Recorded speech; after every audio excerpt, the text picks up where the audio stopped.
Hello students, welcome to our YouTube channel your BSc guide. आज के इस video में हम बीएससी 4th सेमेस्टर फिजिक्स का यूनिट नंबर 1 को पढ़ रहे हैं, जिसका नाम है रिलेटिविटी एक्सपेरिमेंटल बैकग्राउंड। आज उसका क्लास नंबर 6 है। पिछली वीडियो में मैंने आप लोगों से कहा था कि न्यूटोनियन रिलेटिविटी को कवर करा दूंगी, लेकिन वीडियो ज़्यादा लंबी हो गई थी तो मैंने सोचा नेक्स्ट वीडियो में करा दूंगी। तो आज की वीडियो में हम न्यूटोनियन रिलेटिविटी और माइकलसन मोर्ले एक्सपेरिमेंट को पूरा का पूरा पढ़ने वाले हैं। तो आप वीडियो को स्किप मत कीजिएगा, ना ही बहुत फास्ट करके देखिएगा। इसके पहले की 5 क्लासेस हो चुकी हैं। अगर आपने नहीं देखा है तो डिस्क्रिप्शन में लिंक दिया हुआ है, आप प्लेलिस्ट में जा कर के देख सकते हैं। नहीं तो मेरे चैनल पे जाइए, प्लेलिस्ट वाले सेक्शन पे जाइए, आप लोगों को बीएससी 4th सेमेस्टर फिजिक्स की प्लेलिस्ट मिल जाएगी। और नोट्स के लिए आप Telegram channel your BSc guide को ज्वाइन कर लीजिए। अगर आपको नहीं मिलता है तो आप मुझे कमेंट करेंगे, मैं आप लोगों को लिंक भी प्रोवाइड कर दूंगी। तो न्यूटोनियन रिलेटिविटी क्या होता है, मतलब न्यूटोनियन से क्या समझ में आता है, मतलब न्यूटन के द्वारा जो दी गई हो, ठीक। और रिलेटिविटी का कॉन्सेप्ट, इसको मैंने आप लोगों को बताया भी हुआ है। गैलीलियन इनवेरियंस क्या होता है, ठीक। तो कहीं कहीं पे शॉर्ट में पूछ लेता है कि न्यूटोनियन रिलेटिविटी बताइए आप लोग, तो उसमें आप लोगों को क्या क्या लिखना है। इसमें क्या होता है कि न्यूटन का सेकेंड लॉ ऑफ मोशन लगता है। क्या होता है second law of motion? Force is equal to mass into acceleration, ठीक। तो हम इसको समझेंगे, तो मैं आप लोगों को लिखवाती चलती हूँ और समझाते भी चलती हूँ। तो लिखेंगे अकॉर्डिंग टू 8, मतलब न्यूटोनियन रिलेटिविटी आप डाल लीजिएगा हेडिंग, और गैलीलियन इनवेरियंस के नाम से भी ये पूछा जाता है, ठीक। तो लिखेंगे according to 8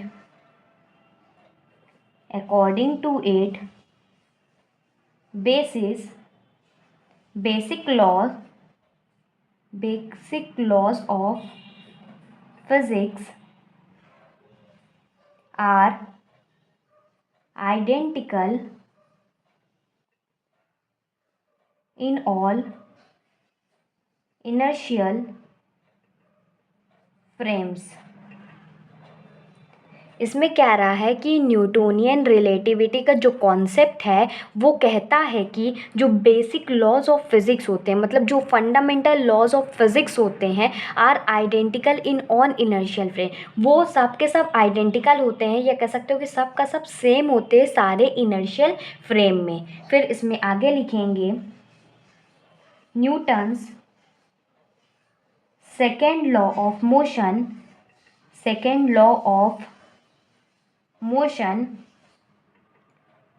which also includes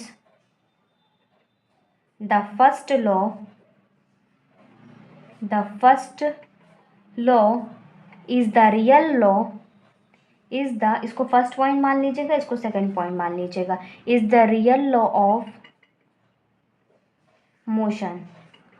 इसमें क्या कह रहा है कि न्यूटन का second law of motion which also include, जिसमें इंक्लूड होता है, क्या इंक्लूड होता है? फर्स्ट लॉ भी इंक्लूड होता है, is the real law of motion होता है। देखिए इसको मैं आप लोगों को समझाती हूँ। मान लेते हैं एक फोर्स है F, ठीक। लेट फोर्स F वेक्टर मान लेते हैं, ठीक। और एक्ट्स ऑन अ मास, कोई एक मास पे लग रहा है, मतलब कोई एक ऑब्जेक्ट पे लग रहा है जिसका मास m है, ठीक। इन फ्रेम s, और कौन से फ्रेम में लग रहा है? s फ्रेम में लग रहा है। देन हम उसका न्यूटन का सेकेंड लॉ ऑफ मोशन कहते हैं, force is equal to mass into acceleration होता है, लेकिन उसी को हमें निकालना है। देखिए इसका क्या है, मास है m। अब वो जो ऑब्जेक्ट होगा कुछ ना कुछ वेलोसिटी से मूव कर रहा होगा, तो हम लिखेंगे F vector is equal to d/dt mass into इसकी वेलोसिटी, ठीक। अगर हम इसको डिफ्रेंशिएट करते हैं तब जा कर के हमें निकल के आएगा। मास हमारा कांस्टेंट है, बाहर रख लेते हैं। अब du वेक्टर अपॉन dt करेंगे, और जब हम वेलोसिटी को डिफ्रेंशिएट करते हैं तो हमारे पास क्या आता है? एक्सेलरेशन आ जाता है, ठीक। तो यहाँ से हमें न्यूटन का सेकेंड लॉ ऑफ मोशन समझ में आ गया, और यहाँ से हमने निकाल भी लिया। फिर आगे लिखेंगे, और m क्या होता है मैंने बताया हुआ है, where mass m is independent, और जो मास होता है वो इंडिपेंडेंट होता है, इंडिपेंडेंट ऑफ वेलोसिटी, वेलोसिटी से ये इंडिपेंडेंट होता है। And acceleration a bar is the is the acceleration, ठीक, प्रोड्यूस्ड। फिर इसमें आगे लिखेंगे सिमिलरली इन फ्रेम। अभी तो हमने एस फ्रेम के लिए बात करा था, अब एस डैश फ्रेम के लिए बात करेंगे। तो लिखेंगे सिमिलरली, इसी तरीके से ही, similarly in frame S dash if F dash is the force, अगर एफ डैश क्या होगा, फोर्स होगा acting on mass m, then अगर एफ डैश फोर्स है और मास m पे लग रहा है, तब हम ये कह सकते हैं कि ये F dash is equal to D upon D T dash हो जाएगा, और ये हमारा मास हो जाएगा और वेलोसिटी डैश हो जाएगा इसका वेक्टर। ये मास हमारा बाहर आ जाएगा, D you dash vector upon D T dash, तो क्या आ जाएगा, मास इंटू एक्सेलरेशन डैश हो जाएगा, ठीक। तो यहाँ पर जो एक्सेलरेशन डैश है is the acceleration produced in mass in frame S dash. देखिए एकदम सिंपल लैंग्वेज समझाती हूँ, यहाँ से एक बार अच्छे से समझ लीजिए। कह रहा है इसके अकॉर्डिंग जो बेसिक लॉज होते हैं फिजिक्स के, वो आइडेंटिकल मतलब सेम होते हैं सारे इनर्शियल फ्रेम में। न्यूटन का सेकेंड लॉ ऑफ मोशन में न्यूटन का फर्स्ट लॉ ऑफ मोशन भी आता है, वो एक तरह का रियल लॉ ऑफ मोशन होता है। जैसे कि अगर हम एस फ्रेम की बात करें, फोर्स किसी ऑब्जेक्ट पर लग रहा है जिसका मास m है, तो हम यहाँ से force is equal to mass into acceleration second law निकाल सकते हैं, ठीक। मास क्या है, ये इंडिपेंडेंट होगा वेलोसिटी से, और एक्सेलरेशन जो होगा वो प्रोड्यूस्ड होगा। लेकिन इसी तरीके से हम एस डैश फ्रेम के लिए निकाले, एस डैश फ्रेम मैंने गैलीलियन ट्रांसफॉर्मेशन में अच्छे से बताया हुआ है। अगर आपने वो वाली वीडियो नहीं देखी तो ज़रूर देख लीजिए। अगर आप स्टार्टिंग से सारे लेक्चर्स को फॉलो करें ना, तो आगे के लेक्चर भी आप लोगों को समझ में आने वाले। नहीं फॉलो करते हैं तो बेस से देखेंगे कुछ भी समझ में नहीं आएगा। इसी तरीके से एस डैश फ्रेम के लिए एफ डैश हमारा फोर्स हो गया और मास हमारा m ही रहेगा, ठीक। इसको हमने डिफ्रेंशिएट करा तो m इंटू ए डैश एक्सेलरेशन हो गया। अब ये एक्सेलरेशन क्या है, ये जो प्रोड्यूस्ड हो रहा है मास की वजह से, ये इन फ्रेम एस डैश के लिए ये निकला है। लेकिन हमें प्रूफ करना था, बट वी हैव प्रूव कि जो एक्सेलरेशन a है वो एक्सेलरेशन a डैश के लिए इक्वल होगा। तो मतलब हैंस हम ये कह सकते हैं कि दोनों फोर्स जो होगा वो हमारा इक्वल होगा, चाहे वो एस फ्रेम के लिए हो चाहे वो हमारा एस डैश फ्रेम के लिए हो। तो आगे लिखेंगे hence Newton's law of motion, जो न्यूटन का लॉ ऑफ मोशन है इज़ इनवेरिएंट। वो कैसा है, वो इनवेरिएंट है। किस में इनवेरिएंट है, अंडर गैलीलियन ट्रांसफॉर्म में, अंडर गैलीलियन ट्रांसफॉर्मेशन में, ठीक। तो इतना था न्यूटोनियन रिलेटिविटी का कॉन्सेप्ट। होप आप लोगों को अच्छे से समझ में आ गया होगा। नहीं समझ में आए आप वीडियो को रिपीट करके देखिए, बहुत ही सिंपल लैंग्वेज में समझाया हुआ है। आप जिस टाइम पढ़ रहे हैं उसी टाइम नोट डाउन करने की कोशिश कीजिए, नहीं तो अगर आप काम को टालते रहेंगे ना तो वो नोट डाउन बिल्कुल भी नहीं हो पाएगा, ठीक। अब हमारा मेन कॉन्सेप्ट देखते हैं, माइकलसन मोर्ले एक्सपेरिमेंट, जो कि एक्सट्रीमली इम्पॉर्टेंट है आपके एग्ज़ाम के पॉइंट ऑफ व्यू से। तो स्टार्ट करते हैं।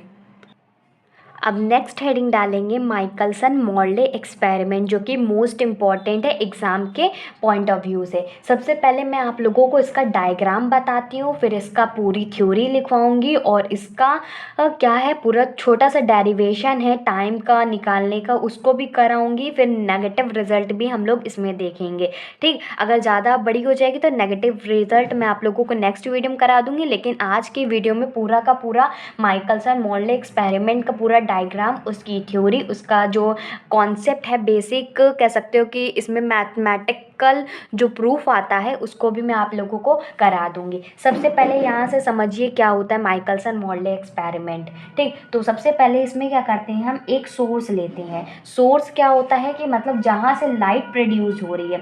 मान लीजिए कि ये एक तरह का सोर्स है जहाँ से लाइट क्या हो रही है, इमिट हो रही है या निकल रही है, ठीक। लाइट ऐसे निकली, फिर ये डायरेक्टली ट्रेवल करे। ट्रेवल करने के बाद ये हमारा यहाँ पर क्या करेंगे, दो मिरर लगाएंगे। कहाँ कहाँ पर मिरर लगाएंगे, नहीं यहाँ पर मिरर लगाएंगे। ये क्या हो गया, यहाँ पर एक मिरर लग गया। मान लेते हैं ये मिरर M1 है। फिर उसके बाद कुछ आगे चली चली चली चली चली, फिर उसके बाद एक मिरर और लगाएंगे। ये हॉरिजॉन्टल मिरर लगाएंगे और ये मिरर जो होगा वर्टिकल मिरर लगा देंगे। ठीक, फिर उसके बाद यहाँ पर एक टेलीस्कोप लगा करके यहाँ से हम लोग देखते हैं। तो माइकलसन का एक्सपेरिमेंट मैंने आप लोगों को इसके पहले जो पढ़ाया हुआ है फर्स्ट ईयर में, तो उसमें मैंने अच्छे से समझाया हुआ है कैसे इसमें लाइट को हम लोग देखते हैं। तो यहाँ पर देखिए ये क्या है, हमारा सोर्स है। लिखते हुए चलिए, सोर्स है, ये M1 क्या है, ये मिरर है। ठीक, क्या है, मिरर है।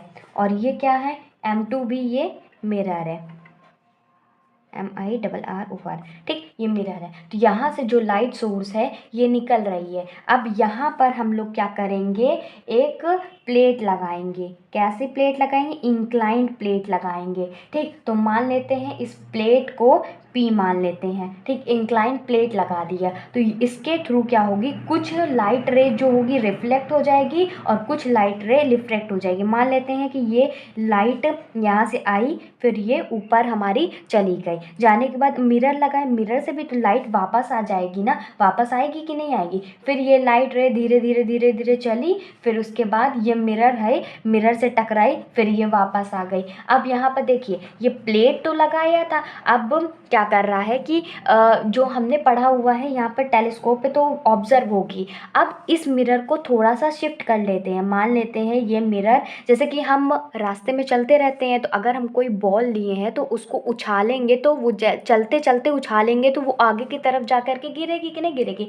वैसे ही यहाँ पर अगर हम मिरर को मूव कराते हैं, जैसे कि ये मिरर हो गया, मान लेते हैं ये M1 का है तो M1 डैश हो गया, और ये भी तो मिरर मूव होगा, तो ये भी मिरर मूव होगा, तो ये भी हमारा मिरर मूवमेंट में हो गया, तो उसमें भी लाइट रेस गई तो ये रिफ्लेक्ट हो जाएगी। ठीक, और इसको मान लेते हैं M2 डैश मान लेते हैं। तो अब ये प्लेट की वजह से अब हम चलते चलते कोई बॉल लेकर के आए हैं, उस पर गिरा रहे हैं, तो ये क्या होगी, ये इस मिरर पे आएगी, आगे की तरफ आएगी, यहाँ पर तो नहीं शो करेगी ना। अगर हम रुके रहते तो यहाँ पर इमेज शो करता, मिरर में रिफ्लेक्ट होता, लेकिन चलते चलते कर रहे हैं तो ये जो लाइट रेज आएगी चलते चलते ही, ये जो चलता चलता मिरर है इसमें टकराएगी और आगे जा कर के यहाँ पर कहीं रुकेगी। और यहाँ पर भी हम लोग एक प्लेट को, मतलब ये जो प्लेट थी ये भी चलते चलते ही आगे बढ़ेगी, तो मान लेते ये P डैश हमारी प्लेट हो गई। समझिए, सोर्स से लाइट निकल के आ रही है, अगर हमारा रुकी हुई होती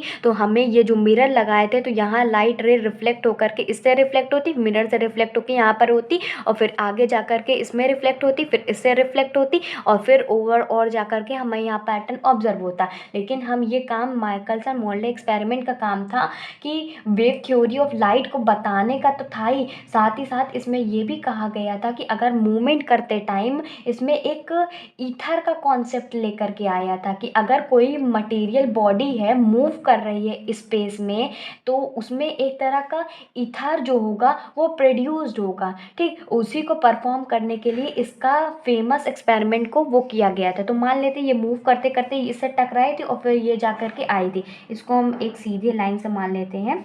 ठीक, तो इसको कुछ भी मान सकते हैं। अब ये जो लाइट रे रिफ्लेक्ट हुई है इस प्लेट में, तो इसमें भी नॉर्मल मान लेते हैं, तो ये लाइट रे ऐसे चली जाएगी। ठीक, फिर उसके बाद यहाँ से तो आ रही है, आ रही, इसके बाद होने के बाद यहाँ पर जाएगी और यहाँ पर इंटरफेरेंस पैटर्न देखने को मिलेगा, और मान लीजिए कि ये जो प्लेन है मूविंग कर रहा है। ठीक, आप लोगों को डायग्राम अच्छे समझ में आ गया, नहीं समझ में आया दोबारा देखिए, लेकिन इतना ही डायग्राम है, आप लोगों के लिए इम्पॉर्टेंट है, एग्जाम के लिए भी इम्पॉर्टेंट है, तो आप लोग इसको बना लीजिएगा। अब मैं इसकी थ्योरी लिखवाती हूँ, फिर और अच्छे से समझाती हूँ। ठीक, तो पहला पॉइंट इसमें डालिएगा, according to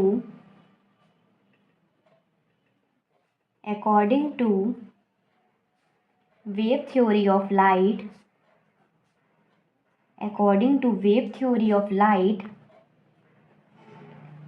light is also a wave, so a material medium is necessary for propulsion of waves। देखिए इसमें क्या कह रहा है, वेव थ्योरी ऑफ लाइट कहती है कि लाइट भी वेव की तरह बिहेव करती है। जैसे कि एक मटेरियल मीडियम को क्या ज़रूरी होता है कि वो प्रोपगेशन ऑफ वेव, मतलब लाइट जो है वो वेव्स के फॉर्म में ट्रेवल करती है। तो वही चीज़ कह रहा है कि वेव थ्योरी के अकॉर्डिंग लाइट भी वेव है, किसी भी मटेरियल मीडियम को ज़रूरी होती है कि वो प्रोपोर्शन ऑफ वेव में ट्रेवल कर सके। ठीक, फिर इसमें आगे लिखेंगे, नेक्स्ट पॉइंट लिखेंगे, hence 19th century physicists argued that light require a medium to propagate। देखो 19th सेंचुरी के उपरांत एक फिजिसिस्ट थे, या कह सकते हो कि साइंटिस्ट थे, जिन्होंने बताया कि जो लाइट होती है वो मीडियम को, मतलब एक मीडियम चाहती है प्रोपोगेट होने के लिए, मतलब ट्रैवल करने के लिए या मूव करने के लिए एक मीडियम चाहती है। ठीक, अब वो मीडियम क्या था कि उन्होंने कंसीडर किया कि एक ईथर एक मीडियम है। तो लिखेंगे दे कंसीडर्ड, इसीलिए मैंने बताया ना कि एक मीडियम कंसीडर किया जिसका नाम ईथर था। दे कंसीडर्ड दिस मीडियम ईथर। उन्होंने एक मीडियम कंसीडर किया जिसका नाम ईथर था। ठीक, फिर इसमें आगे लिखेंगे, this ether was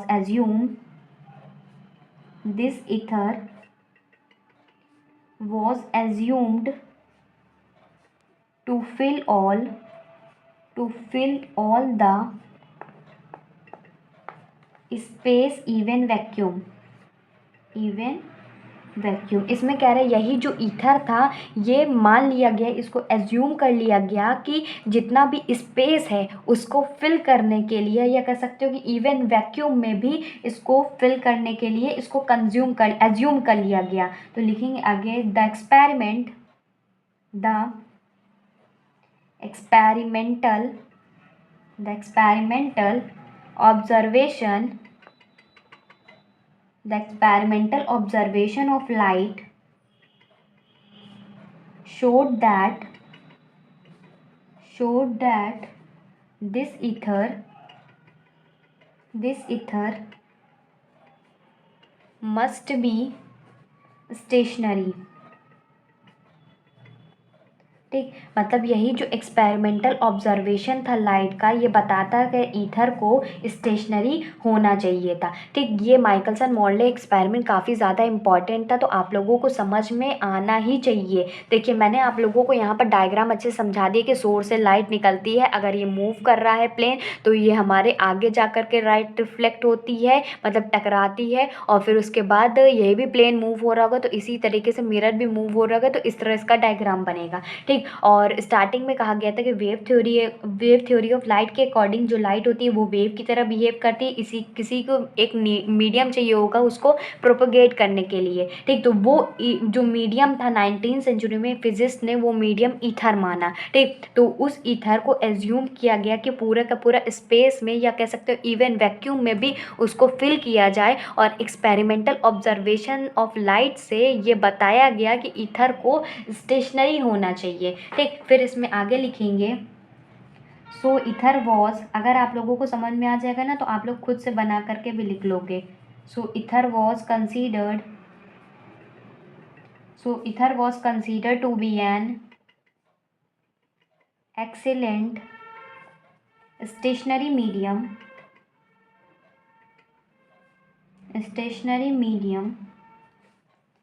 if material body, ये कह सकते हो मटेरियल बॉडी को हम लोग अर्थ मान लेते हैं। ठीक, मूव्स इन स्पेस में मूव कर रही है, मतलब ईथर वाले मीडियम में वो मूव कर रही है। ठीक, there will be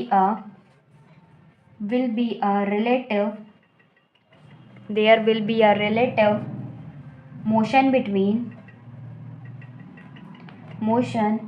between earth and ether. इसको समझिएगा, इसमें कह रहा है so ether was consider to be in excellent stationary medium. तो हम मान लिया गया कि जो ईथर है वो बहुत ही ज़्यादा एक्सीलेंट या गुड मीडियम है, स्टेशनरी मीडियम है। इफ़ मटेरियल बॉडी, अगर हम मान लेते हैं मटेरियल बॉडी जैसे कि अर्थ है वो स्पेस में मूव कर रही है, तो हमें तो पता नहीं है स्पेस में कौन सा मीडियम है, तो मान लेते हैं ईथर मीडियम है। ठीक, there will be a relative motion, एक तरह का रिलेटिव मोशन होगा। रिलेटिविटी मैंने आप लोगों को पहली वीडियो में बता दी हुआ है क्या होता है, अगर नहीं देखा है तो स्टार्टिंग से जा कर के देख लीजिएगा। रिलेटिव मोशन होता है अर्थ और ईथर के बीच में। फिर इसमें आगे लिखेंगे, आगे नेक्स्ट पॉइंट लिखेंगे, so a number of experiments so a number of experiments were performed to detect the relative motion between earth and ether. इसमें क्या कह रहा है कि बहुत सारे नंबर ऑफ एक्सपेरिमेंट किए गए, क्या करने के लिए, डिटेक्ट करने के लिए। क्या डिटेक्ट करने के लिए? वही जो अर्थ और ईथर के बीच में रिलेटिव मोशन हो रहा था। फिर आगे लिखेंगे द मोस्ट फेमस, और यही जो मोस्ट फेमस एक्सपेरिमेंट था, the most famous experiment among them, और बहुत ज़्यादा जो फेमस एक्सपेरिमेंट था वो क्या था? Among them is Michelson Morley experiment. Michelson Morley experiment, और उनमें से ही जो फेमस एक्सपेरिमेंट था वो माइकलसन मोर्ले का एक्सपेरिमेंट था। कहीं आप लोगों से जैसे एमसीक्यूज में पूछ सकता है कि जो अर्थ और ईथर के बीच में रिलेटिव मोशन को डिफाइन करने के लिए या डिटेक्ट करने के लिए कौन सा एक्सपेरिमेंट किया गया था, तो वो माइकलसन मोर्ले एक्सपेरिमेंट था। अगर आप लोगों को समझ में आ जाएगा तो आप लोग बहुत अच्छे से लिख लेंगे। अब जो मैंने आप लोगों को डायग्राम बताया ना, तो उसको क्या क्या कंसीडर करना है, और उसके थ्रू हम लोग ये देखेंगे कितने टाइम इंटरवल में ये शिफ्ट हुआ। जैसे कि हम मूव कर रहे हैं, जैसे कि यहाँ आदमी खड़ा है तो वो मूव कर रहा है, तो कितने टाइम इंटरवल में ये मूव करा कि हमें जो नेक्स्ट रिफ्लेक्शन यहाँ पर मिला। ठीक, तो उसको देखेंगे। तो सबसे पहले लिखेंगे लेट द मिरर्स, हम मान लेते हैं मिरर्स कौन है, एक M1 है एंड M2 है, are at some distance L। मान लेते हैं ये कुछ L डिस्टेंस पे रखी हुई है। देखिए हम इसको बताना भूल गए, यहाँ पर रखी हुई है, तो ये कुछ L डिस्टेंस पे हमारा ये मिरर रखा हुआ है।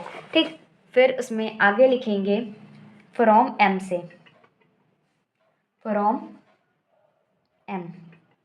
ठीक, कोई मतलब 20 की पोजीशन मान लेते हैं और वहाँ से कुछ डिस्टेंस मिरर पे रखा गया है। ठीक, मिरर रखा गया है। फिर इसमें लिखेंगे लेट अर्थ इज़ मूविंग, और मान लेते हैं कि जो अर्थ है वो मूव कर रही है। मैंने बताया ना कि जैसे कि कोई भी बच्चा चल रहा है या आदमी चल रहा है, तो वो अगर मूव कर रहा है तो वो अर्थ के साथ भी तो मूव करेगा, क्योंकि अर्थ तो हमेशा मूव करती रहेगी। तो लिखेंगे let earth is moving from left to right, वो लेफ़्ट से राइट की तरफ मूव कर रही है विथ वेलोसिटी v के साथ मूव कर रही है। तो हम आगे लिखेंगे फ्रॉम फिगर हम ये कह सकते हैं कि जो M1 था, और अगर वो मूव कर रही है तो क्या हो जाएगा, M1 डैश हो जाएगा। वो किसके साथ है, वेलोसिटी और इनटू टाइम के साथ होगा। क्योंकि देखिए पहला M1 मिरर यहाँ पर रखा गया था, अब वो मूव कर रही है, M1 डैश हो गया। ठीक, तो उसमें कुछ वेलोसिटी के साथ मूव कर रहा है ना, कुछ टाइम लग रहा है, तो वेलोसिटी इनटू टाइम हो जाएगा। ठीक, और हम ये जानते हैं वेलोसिटी कैसे निकालते हैं, डिस्टेंस अपॉन टाइम निकालते हैं ना। तो वेलोसिटी डिस्टेंस कितनी थी, डिस्टेंस डिस्टेंस m1 और m1 डैश और टाइम हो जाएगा t। तो हम यहाँ से भी इसको निकाल सकते हैं कि velocity into time is equal to m1 dash, यहाँ से भी इसको निकाल सकते हैं, लेकिन मैंने सिंपल लैंग्वेज में आप लोगों को बता दिया। ठीक, फिर आगे लिखेंगे similarly m1 dash is equal to, मान लेते हैं कि जो वेलोसिटी है उसको c से रिप्लेस कर देते हैं, तो c और ये t मान लेते हैं। ठीक, फिर लिखेंगे now in triangle m1 dash. अब यहाँ पर ट्राइंगल देखिएगा, पीछे दिखाता हूँ। मैंने आप लोगों को बताया था कोई एक m डिस्टेंस से, मान लेते हैं ये डिस्टेंस हमारी m है और इसके कुछ दूरी पे हमारा मिरर रखा हुआ है। तो अब ये ट्राइंगल देखिएगा, क्या m1 और m1 डैश, इस ट्राइंगल में देखिएगा, इस ट्राइंगल में हम लोग क्या लगा सकते हैं, हाइपोटेनस का whole square is equal to perpendicular का स्क्वायर प्लस बेस का स्क्वायर, ये लगा सकते हैं ना। तो हमारा हाइपोटेनस क्या हो जाएगा, हाइपोटेनस हो जाएगा m और m1 डैश का होल स्क्वायर, ये हमारा हाइपोटेनस हो जाएगा। और परपेंडिकुलर क्या हो जाएगा, m1 हमारा परपेंडिकुलर हो जाएगा इसका स्क्वायर, और बेस क्या हो जाएगा, m और m1 हमारा बेस हो जाएगा। ठीक, मतलब m1 और m1 डैश हमारा बेस हो जाएगा। तो इसको निकालते हैं, आगे करेंगे। तो यहाँ पर लिखेंगे m1 डैश का whole square is equal to m1 का whole square plus m1 dash का होल स्क्वायर, मतलब हाइपोटेनस का square is equal to perpendicular का स्क्वायर प्लस बेस का स्क्वायर। अब यह हमारे हाइपोटेनस क्या थी, ये देखिए m1 डैश का होल स्क्वायर कितना है, m1 डैश होगा। ठीक, यहाँ पर डैश का ये होल स्क्वायर है। ठीक, ये कितना है, ct है, तो ये ct का होल स्क्वायर हो जाएगा। और ये कितना है, इसकी जो हमारी डिस्टेंस थी l थी, तो ये l का होल स्क्वायर हो जाएगा, प्लस ये कितना है, m1 का होल स्क्वायर है, मतलब vt का होल स्क्वायर हो जाएगा। ठीक, अब इसको सॉल्व करते हैं, C square T square is equal to L square plus V square T square. तो यहाँ से अगर हम एल स्क्वायर की वैल्यू इसको इधर ले आते हैं, तो C square T square minus V square T square is equal to L square. ठीक, तो यहाँ से अगर हम टी स्क्वायर की वैल्यू निकालते हैं, T square is equal to L square, और ये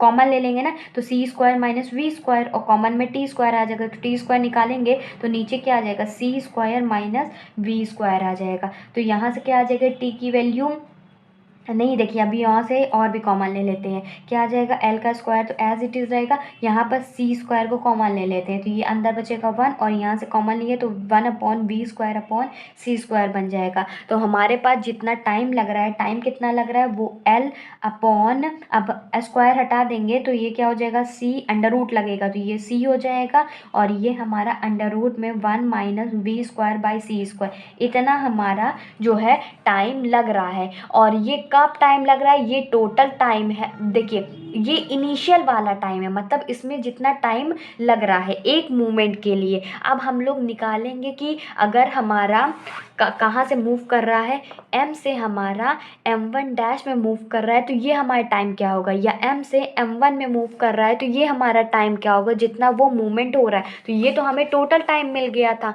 लेकिन अभी हम t1 और t2 निकालते हैं। ठीक, t1 कौन सा है, कि हम मान लेते हैं कि ये वाला टाइम t1 है और ये वाला टाइम t2 है। ठीक, तो आगे देखते हैं नेक्स्ट पेज में।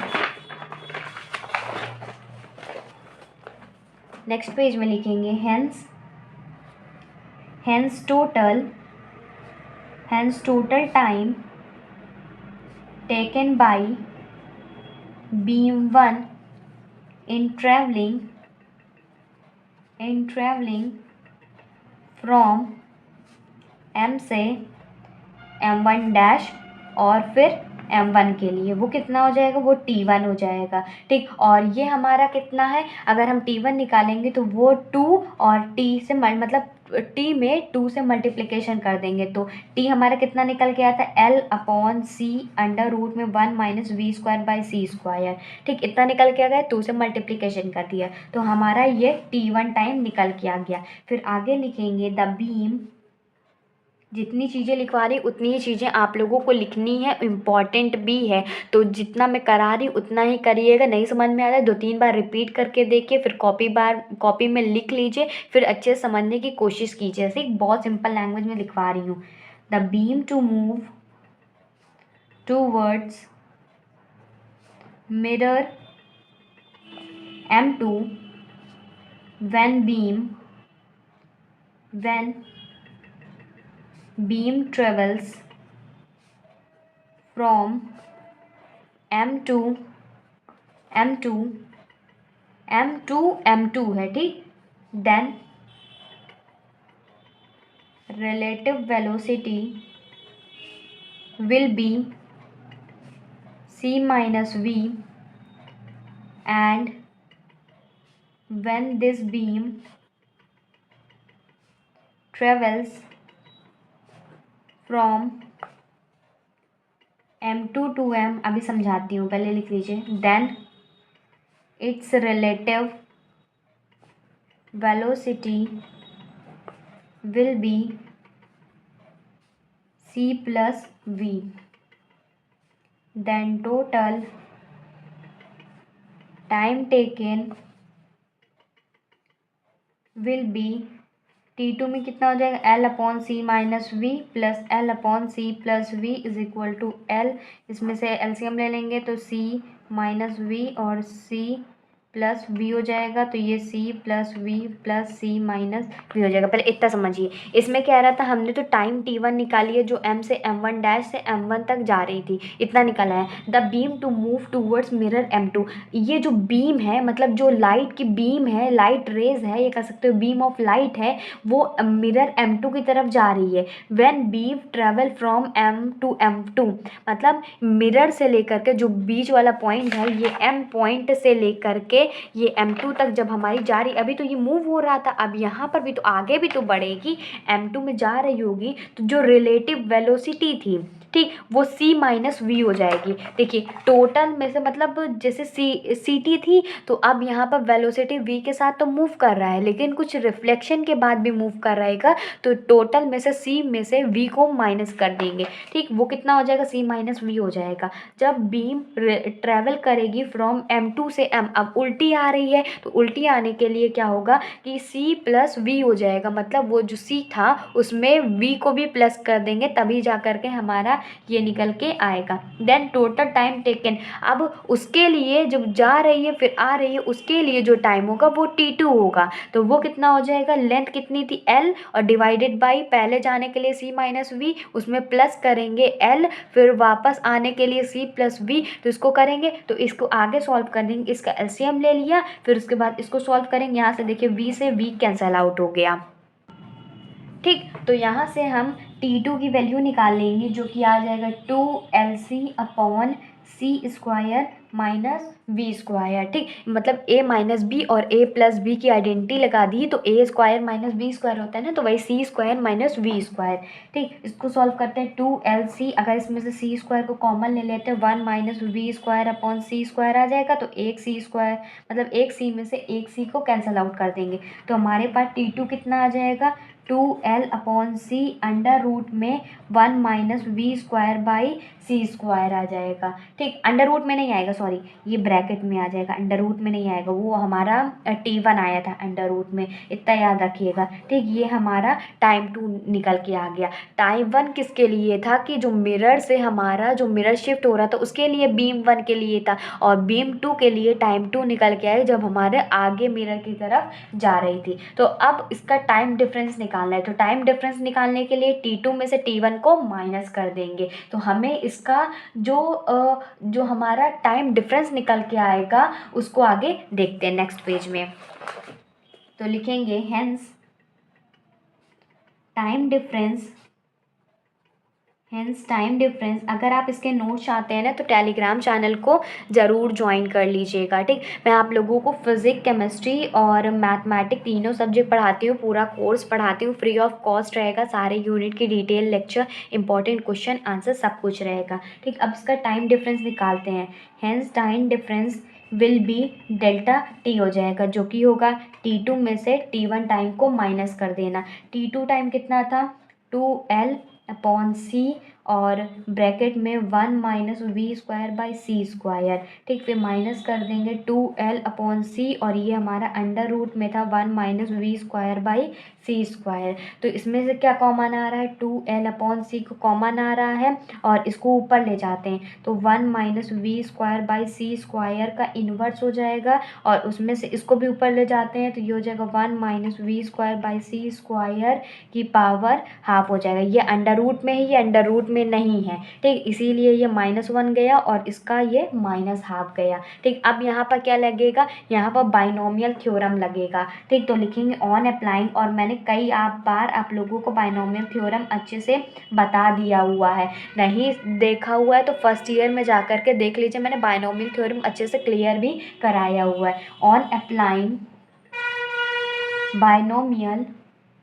थ्योरम आप गूगल पे भी देख सकते हैं। ठीक, अप टू फर्स्ट टर्म तक हम लोग बाइनोमियल थ्योरम लगाएंगे, जो कि हमारे पास ये क्या आया था, टाइम डिफरेंस डेल्टा टी था, तो delta T is equal to 2l upon C को एज इट इज रख देंगे। क्या होता है, 1 प्लस XN होता था। ठीक, तो ये 1 प्लस, अब हमारे पास इसकी वैल्यू क्या है, V square upon C square, फिर -1 minus V square upon 2c square आ जाएगा। अब इसमें से देखिए क्या कैंसिल आउट हो रहा है, प्लस माइनस कैंसिल आउट हो रहा है ना, लेकिन कैंसिल आउट अभी नहीं करेंगे। ठीक, तो ये हमारे पास delta T is equal to यहाँ से 2l अपॉन सी को एज इट इज़ रख देते हैं। अब इसमें से देखिए, अगर हम इसमें से वी स्क्वायर तो है ही ये साथ में, लेकिन अगर हम वी को कॉमन ले लेते हैं, वी स्क्वायर को ही कॉमन ले लेते, तो वी स्क्वायर और सी स्क्वायर को कॉमन ले लेते, तो अंदर क्या बचेगा, अंदर बचेगा, अच्छा चलिए इसको काट ही देते हैं, प्लस और माइनस को काट देते हैं, वी स्क्वायर सी बाई मतलब V square C square common ले लेंगे तो यहाँ से क्या बचेगा, 1 बचेगा।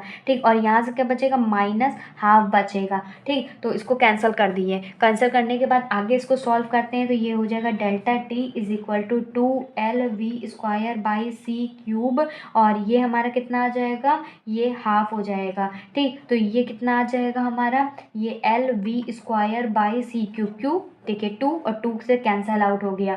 ठीक, इतना कैंसिल आउट हो गया। देखिए मैंने क्या किया, 2l V square by C square होना चाहिए यहाँ पर,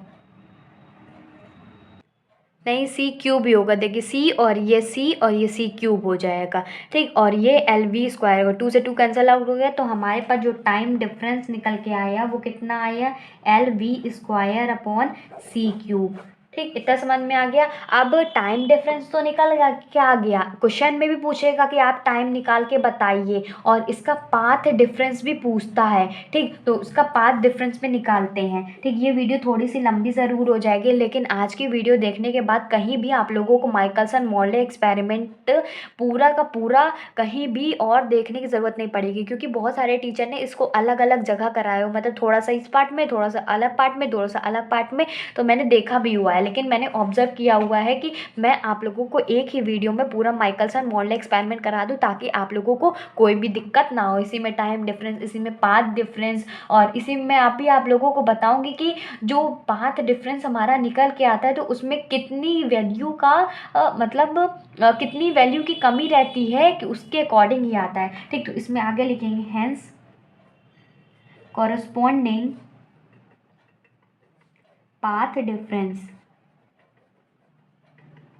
कॉरस्पॉन्डिंग पाथ डिफरेंस निकालेंगे। हम मान लेते हैं डेल्टा 1 से पहला पाथ डिफरेंस, वो क्या होगा, सी हो जाएगा, और हमारा T2 में से मतलब T1 को माइनस करते हैं, मतलब हमारा जो है time difference, C into time difference. ठीक, तो ये हमारा delta 1 is equal to C, time difference कितना आया, T2 माइनस T1, L V square by C cube आ जाएगा। तो हमारे पास पाथ डिफरेंस फर्स्ट कितना आएगा, एल वी स्क्वायर अपॉन एक सी से इसका कट जाएगा तो ये सी स्क्वायर हो जाएगा। अब ये किसके लिए है, जब इंस्ट्रूमेंट को रोटेट किया जाए, जब हमने नीचे इंस्ट्रूमेंट लगाया हुआ है उसको 90 डिग्री में रोटेट किया जाए, व्हेन इंस्ट्रूमेंट रोटेट्स 90 डिग्री। ठीक, अब हमें इसका मतलब दूसरा पार्ट डिफरेंस निकालना, पहला पार्ट डिफरेंस तो निकाल लिया, अब दूसरा पार्ट डिफरेंस कैसे निकालेंगे, पहला पार्ट डिफरेंस कितना आया है, L V square by C square है, दूसरा पार्ट डिफरेंस जो होगा बस इसमें नेगेटिव लगा देना है और कुछ नहीं करना, दूसरा पार्ट डिफरेंस आ जाएगा।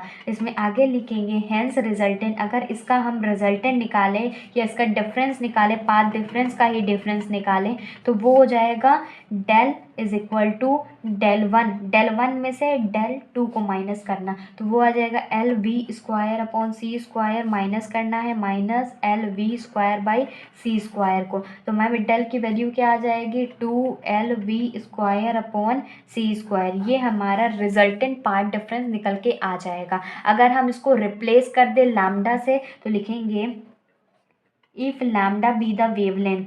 अगर हम मान लेते हैं लैम्डा क्या है, वेवलेंथ है, वेवलेंथ ऑफ यूज्ड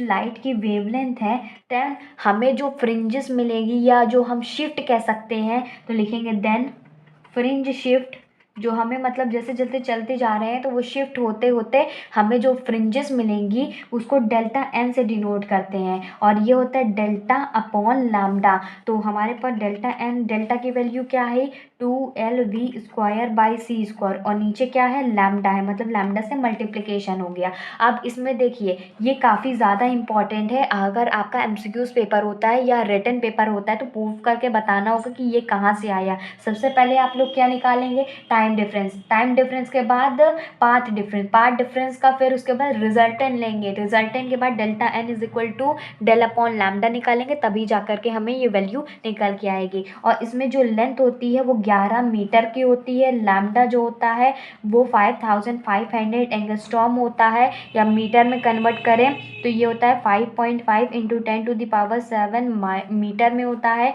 और सी स्पीड ऑफ लाइट होती है जो कि 3 इंटू 10⁸ मीटर पर सेकेंड होती है, और v हमारा वेलोसिटी होता है, ये 3 इंटू 10⁴ मीटर पर सेकेंड होती है। ठीक, इसका जो फ्रिंज शिफ्ट की जो कह सकते हो कि फ्रिंज शिफ्ट कितना होता है, ठीक, तो वही हमारा डेल्टा एन होता है, वो होता है 2LV स्क्वायर अपॉन लैम्डा सी स्क्वायर। इसमें लेंथ 11 मीटर होती है, और लैम्डा हमारा जो वेवलेंथ है वो 5500 एंगस्ट्रॉम होता है, सी स्पीड ऑफ लाइट 3 इंटू 10⁸ होती है।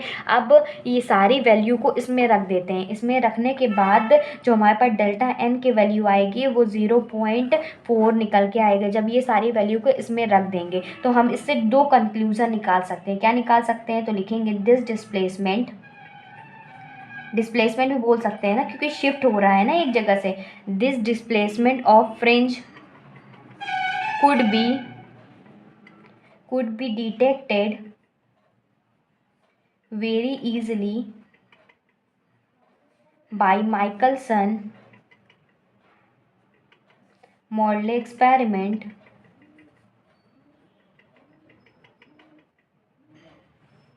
apparatus, but they detect no fringe shift।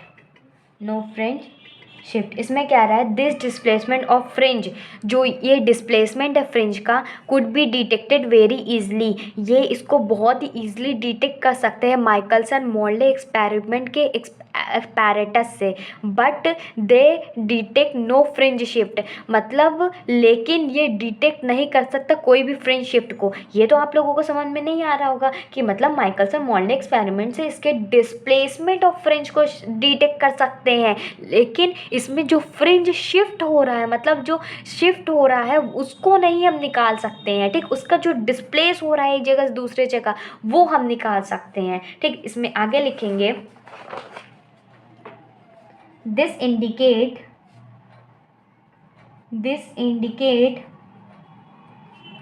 that the relative velocity between the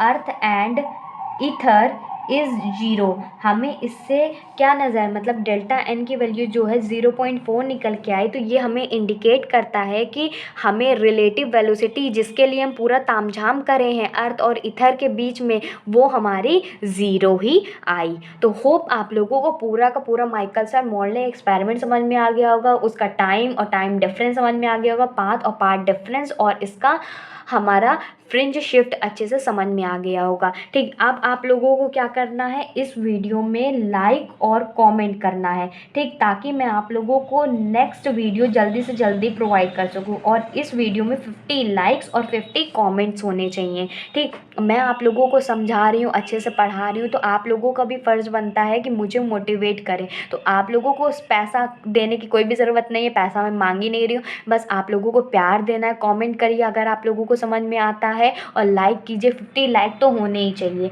और अब मैं आप लोगों को बता चुकी हूँ 6 PM पे और 8 PM पे दोनों टाइमिंग पे आप लोगों को क्लास मिलने वाली है। तो अगर आप चाहते हैं डेली क्लासेस हो, तो आप लोगों को मुझे सपोर्ट करना पड़ेगा। मैं भी आप लोगों को पढ़ाने के लिए तैयार हूँ। ठीक, और शेयर कीजिए ज़्यादा से ज़्यादा 5 से 6 बच्चों तक। एक भी बच्चा शेयर करता है तो काफ़ी बच्चों तक शेयर हो जाएगा और उनकी भी हेल्प हो जाएगी। अगर जो बच्चे नए हैं, पहली बार आए हैं, तो मैं बता दूँ कि मेरे चैनल पे सारा कोर्स पढ़ाया जाएगा, फ्री ऑफ कॉस्ट रहेगा।